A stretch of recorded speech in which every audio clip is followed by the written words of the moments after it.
gang Malaysia, Indonesia, Singapura, Brunei. Assalamualaikum, it's your boy Kimi Skoverto. Okay, hari ini kita akan memilih seorang lagi pemenang giveaway kita minggu ini. So, cara nak menang giveaway macam biasa, korang kena join grup Telegram Skoverto Fleet supaya jawapan soalan itu korang boleh jawab kat sana. Dan mesti follow TikTok Kimi Skoverto, okay? Dan make sure korang tunggu until the end of this video untuk mengetahui soalan giveaway tersebut. Alright, dalam video kali ini kita nak mengupas chapter 1022 yang bertajuk The Star Take the Stage. But seperti biasa, jom kita recap sikit what happened in the last chapter. Dalam chapter 1021 kita disajikan dengan sebuah manga yang bertajuk Demonio. Black Maria telah mengasak Robin dengan pelbagai kombinasi serangan, api, sarang laba-laba dan serangan fizikal, sambil mula sekali lagi mempersoalkan peranan Robin dan kegunaannya. Walau bagaimanapun, Robin mampu untuk memberi serangan balas, dan apa yang mengejutkan dalam chapter lepas, Robin mampu menggunakan sebuah serangan dari suku kaum orang ikan, iaitu Fishman Karate, yang mana dia telah pelajari dari Koala dan Hak semasa di Baltigo bagi memadam api yang dihasilkan Black Maria. Kemudiannya, Giant Form Robin telah di-upgrade kepada Giant Demon Form dan telah berjaya mengenakan teknik signaturenya, which is Dislocation, dan mengakibatkan Black Maria telah tertumpas. Brook kemudiannya telah mengalahkan konco-konco Black Maria dengan sebuah serangan muzik miliknya. Kemudian scene beralih ke arah Luffy yang dilihat sedang melahap makanan akibat terlalu lapar kerana banyak menggunakan tenaganya semasa menentang Kaido. Dan sementara itu juga, Momonosuke telah merayu kepada Shinobu untuk menggunakan teknik Juku-Juku no Jutsunya supaya dapat mentransformkan Momo menjadi adult, supaya dia dapat menjadi sebuah naga yang besar. Seekor naga yang besar. Walau bagaimanapun, Shinobu telah memberi amaran kepada Momo kerana sekiranya dia menggunakan teknik itu, Momo tidak lagi dapat kembali kepada usia kanak-kanaknya. Alright, let's proceed with the content. Tapi sebelum itu, kepada korang yang belum lagi subscribe channel aku, jangan lupa untuk subscribe dan menekan bell notification button supaya korang tak ketinggalan video-video dari aku. Follow Facebook dan Instagram Kimi Skoverto supaya korang dapat mengikuti perkembangan terkini dari Kimi Skoverto. Join grup Telegram Skoverto Fleet supaya aku dapat wish birthday korang every month. Hantarkan video-video teori atau fakta-fakta berkenaan One Piece ke Gmail kimiskoverto@gmail.com. Sekiranya korang berminat untuk sertai segmen What Up Anime, PM WhatsApp di nombor tertera. Sekiranya korang berminat untuk sertai segmen Support Nakama First terbaru dan terkini, follow TikTok Kimi Skoverto supaya korang dapat mendengar teori-teori dan fakta-fakta pendek dari aku. Subscribe channel Skoverto Gaming, channel terbaru dari aku. Ayo kita jadikan channel ini setanding dengan channel-channel teori yang ada di seluruh dunia. Say with me guys,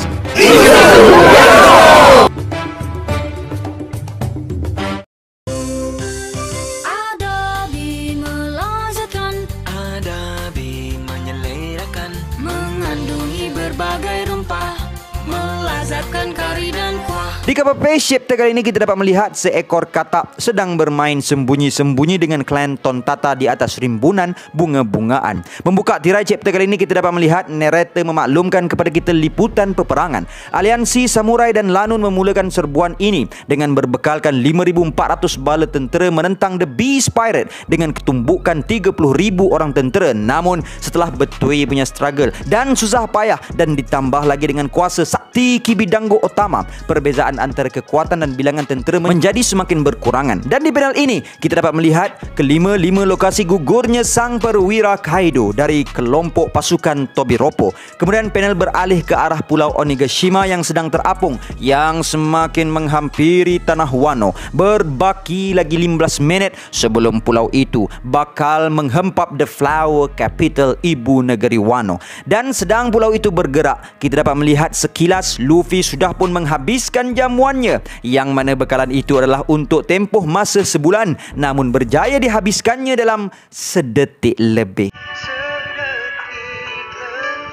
Dan perkara tersebut sangat-sangat membuatkan Karibu terkejut dan susah hati. Yelah, kalaulah Luffy kalah, habislah bekalan dia yang dia penat-penat kumpul untuk sebulan untuk keluar dari bumi Wano ini. Kemudian scene beralih ke arah Onigashima di bahagian castle interior di Arastega. Di sana kita dapat melihat satu pertarungan antara dua ninja, Fukurokuju menentang Raizo. Raizo mengatakan sanggup dia bersumpah setia demi seseorang seperti Kurozumi Orochi. Raizo kemudiannya memulakan gerak dengan mengeluarkan teknik Kage Bunshin no Jutsu dan sambil mengeluarkan teknik Earlobe Cracker miliknya. Fukurokuju berkata, pasukan Oni Wabanshu wajib untuk sentiasa berhati berkhidmat dengan shogun terkini yang dilantik. Dan Fukurokuju bertanya Raizo, di mana perginya kesetiaanmu? Kenapa engkau sangat taat kepada orang yang telah tiada? Dan dengan mengatakan Raizo telah menyerahkan tubuhnya kepada Oden, Fukurokuju berjaya menyerang Raizo dengan cuping telinganya. Setelah Raizo tumbang, Fukurokuju mengatakan bahawa Raizo tidak layak untuk menjadi seorang ninja. Tidak kiralah betapa mahir pun tekniknya itu. Raizo sambil cuba untuk mengangkat tubuhnya untuk berdiri berkata, perasaan itu, merekalah penyebab kenapa kami tidak lagi dapat berehat pada hari itu. Kami menangis, ketawa dan mati bersama-sama Oden sama. Kami semua adalah hantu yang bercita-cita untuk menyempurnakan impian tuan kami. Dan Raizo berkata, kami di sini bukan hanya disebabkan tugasan. Setiap dari kami bertarung kerana emosi yang telah mengikat kami. Walaupun peperangan ini bakal membunuh kami, kami tidak akan pernah tenang sehinggalah kami dapat melihat impian tuan kami tercapai. Malam ini bakal menjadi penamat kepada penguasaan Kaido dan Orochi, kerana pada keesokan harinya penguasaan Kaido dan Orochi bakal sirna dan sinaran fajar yang gemilang akan menyingsing dengan Lord Momonosuke bakal ditabalkan sebagai shogun yang baharu untuk negara ini. Dan sambil Raizo berpidato tadi, kita dapat melihat panel demi panel menunjukkan pahlawan-pahlawan The Red Scabbard. Kemudian scene beralih ke arah Aras 3 di mana kita dapat melihat satu lagi pertarungan undercard di antara Killer menentang Basil Hawkins. Melihatkan betapa banyaknya patung-patung jerami yang telah terkeluar dari tubuh Hawkins, Killer menjadi bengang kepadanya kerana bertindak terlalu bacol menjadikan manusia sebagai perisainya. Dan melihat dari situasi di panel ini juga, fahamlah kita bahawa Killer bukanlah tandingan Hawkins, kerana jika tidak kerana kemampuannya itu, for sure Hawkins dah kalah awal lagi. Kemudian Killer melancarkan lagi satu serangan ke arahnya dan tepat menikam ke arah bahagian tubuh kiri Hawkins. Kemudian Hawkins berkata, mungkin dia dah tak ada banyak dah patung jerami dalam tubuhnya, tapi Killer patut pertimbangkan sekiranya dia ingin terus menyerang, kerana ada nyawa seseorang yang penting buat Killer yang juga menjadi perisainya. Kemudian scene beralih ke arah pertarungan antara Kid dan Law menentang Big Mom di Aras 2. Law terkejut melihat Kid yang tiba-tiba tertumbang melutut, dan melihat reaksi Kid, dia sangat-sangat terkejut kerana tiba-tiba tubuhnya berdarah seolah-olah ada seseorang yang sedang menikamnya. Dan di sini fahamlah kita bahawa nyawa Eustace Captain Kid juga telah pun berjaya dijadikan perisai oleh Hawkins. Kemudiannya scene beralih semula ke arah pertarungan antara Killer menentang Hawkins. Hawkins mengatakan bahawa agak seronok juga kalau dia biarkan je Killer membunuh Captain dia tanpa dia sedari. Tapi kalau fikir-fikir balik, agak menyeronokkan juga kalau lepas ni segala serangan Hawkins tidak terbalas oleh Killer. Setelah mengetahui kebenaran ini, Hawkins ingin melihat bagaimana situasi ini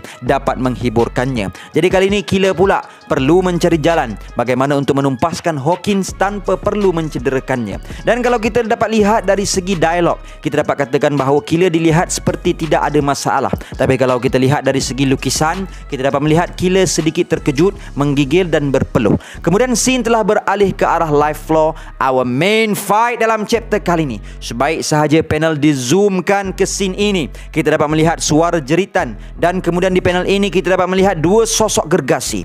Dengar sini pengkhianat sampah sekalian, korang semua akan menerima parah kerana berpaling tadah dari Beast Pirate. Dan di panel ini kita dapat melihat dua sosok gergasi itu ternyata adalah King dan Queen, sambil di tangan King menggenggam seorang bekas headliner Kaido. Dan serangan-serangan dari kedua-dua mereka itu dilihat mensasarkan ke arah headliner yang telah berpaling tadah. Kemudian salah seorang dari konco-konco Kaido di situ tercari-cari di mana Marco supaya dapat menghentikan kedua-dua gergasi itu. Namun di panel ini kita dapat melihat even for Marco himself, dia tidak dapat untuk menyeimbangi dua All-Star dalam satu masa. But after all, kita dapat lihat sebelum ini Marco did a very excellent job. Dan di panel ini juga kita dapat melihat Sanji telah terbaring dan cuba disapa oleh salah seorang Yakuza dari Wano. Sanji mengatakan bahawa bertarung dengan kedua-dua dari mereka serentak sangat-sangat menyusahkan. Kemudian terdengar suara-suara mengatakan siapa yang dapat menghentikan kedua-dua mereka itu. Dan kalau perkara ini dibiarkan, mengatakan mereka akan menghancurkan semua orang yang ada di sini. Kemudian melihatkan yang Zoro masih lagi belum pulih, Sanji mengarahkan Chopper, Miyagi dan Tristan supaya membawa Zoro jauh dari life floor. Kemudian Dr. Miyagi mengatakan bahawa mereka telah pun memberikan shot ubat tersebut kepada Zoro. Namun disebabkan kecederaan Zoro terlalu parah, kesan ubat Zo itu dilihat mengambil masa agak lebih lama sedikit dari kebiasaannya. Supaya perhatian kedua-dua All-Star itu teralih dari Zoro, Sanji dengan beraninya telah menyerang Queen dengan sepakannya. Kat sini aku tengok si Queen ni dah tak macam dinosaur tu. Dah macam labi-labi pada. Pelangai jangan macam siap. Dengan sepakan Sanji yang tepat mengenai si labi-labi itu, ramai penyokong-penyokong yang berada di situ bersorak. Kemudian di panel ini, kita dapat melihat King mengatakan untuk segera mencari Zoro, dan dia mengetahui yang Zoro sedang menerima satu rawatan khusus. Dan kat sini kita dapat lihat, even untuk seseorang yang berada di bawah payung lanun yang besar, still goyang dengan Zoro. Dan dari jauh, Perospero menyumpah seranah dua ekor gegasi King dan Queen itu kerana telah membuatkan situasi di situ menjadi kabur dek kerana debu-debu yang berterbangan menyukarkan sasarannya. Dan di panel ini tahulah kita bahawa Perospero sedang mensasarkan panahnya ke arah Sanji. Dan sebelum panah itu berjaya dilancarkan, tiba-tiba muncul Nekomamushi menyerangnya sambil berkata dia datang untuk menuntut bela atas kematian Pedro. Kemudian scene beralih ke arah Zoro yang dilarikan oleh aliansi Mugiwara dari live floor tersebut seperti mana yang dinasihatkan Sanji. Namun akhirnya King berjaya menjejaki Zoro dan King mengeluarkan api dari telapak tangannya dan bersiap untuk menyerang Zoro. Sanji cuba untuk menghalang, namun seperti yang dia katakan tadi, untuk berurusan dengan dua All Stars agak sukar baginya yang tadi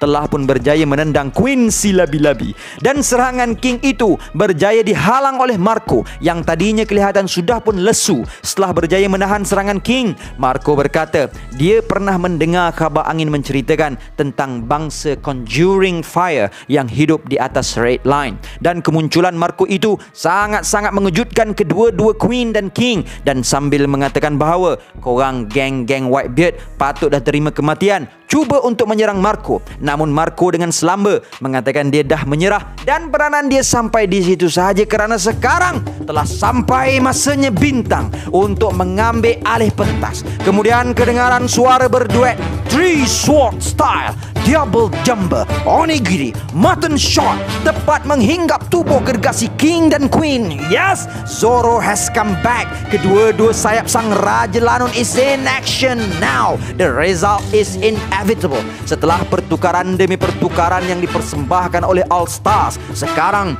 giliran The Wings pula untuk mengepak dan mensajikan persembahan menarik di panggung pertarungan utama di live floor. The Red Leg Sanji yang bakal menemukan di All Blue membahu bersama-sama seseorang yang bakal dikenali sebagai The Legendary Swordsman Roronoa Zoro. Setelah tier kedua Beast Pirates rebah tersungkur, kini giliran the first tier di All Stars bakal mengikut jejak langkah The Tobiropo. Dan serangan Sanji dan Zoro itu bukan sahaja menyemarakkan lagi suasana, bukan sahaja membangkitkan semangat sidang pembaca manga, bahkan menyemarakkan lagi semangat, mensinarkan lagi harapan warga Wano. Tanah air mereka akhirnya bakal merdeka, bakal bebas dari cengkaman penjajahan Beast Pirates. Dan Zoro berkata bersama-sama Sanji, sekiranya mereka menang dalam peperangan ini, Luffy pasti akan ditabalkan secara rasmi.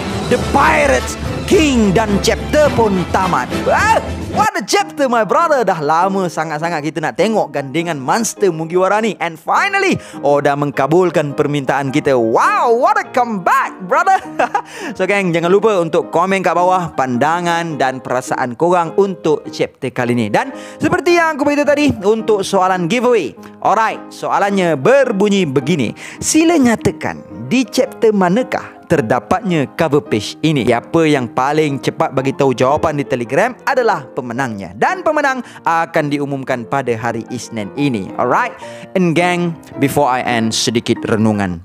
Only the disciplined ones are free in life. tanpa disiplin, kita hanyalah seorang hamba, seorang suruhan, are a slave to our mood. Remember my brother, sebesar apapun impian kita, ianya hanya membuahkan hasil dengan beserta disiplin. Disiplin diri diawali dengan pemikiran kita. Jika kita tidak dapat mengawal apa yang kita fikirkan, pasti kita tidak akan dapat mengawal apa yang kita akan lakukan. Kita semua pernah mengalami perasaan malas dalam kehidupan kita, tapi kita semua mampu meninggalkan rasa malas itu dengan berdisiplin.